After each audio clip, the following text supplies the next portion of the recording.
We're in this part of Prague. No? Parang mga tiyangge-tiyangge nila, no? You have galing kami doon, but they said nga mas affordable yung Prague, no? Of course, kung ikumpara mo sa Vienna. But here you have a lot of mga tourists, no? Naglalakad. So many people. Let's just cross here. This is, we see a lot of mga tourists, no? There's Starbucks here. What's this location? No, rest. Okay. What is this location, Hana? Huh? Uy, may mga kwan pa dyan, no? Cover. Yeah, this is a shop, no? Tagal na to. I have yung ginagamit na parang head cover. Whoa! Very nice, oh.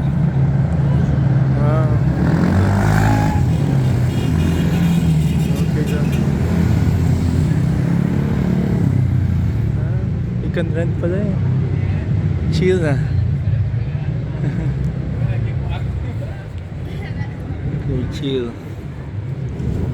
No, so people watching no, dito makita mo.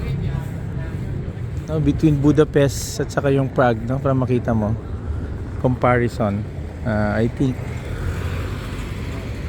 too early to tell kasi this is our first day of walking here, no, in Prague. Yung Prague is medyo syempre because it's near Central Europe and Western Europe, no? Siguro mas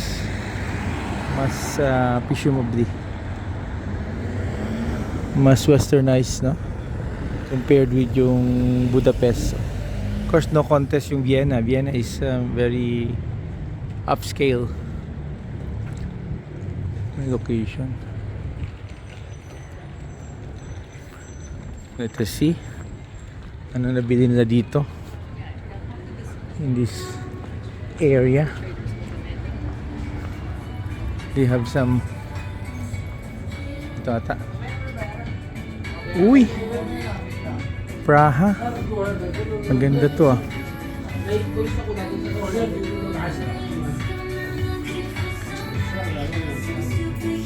Sige, hanap.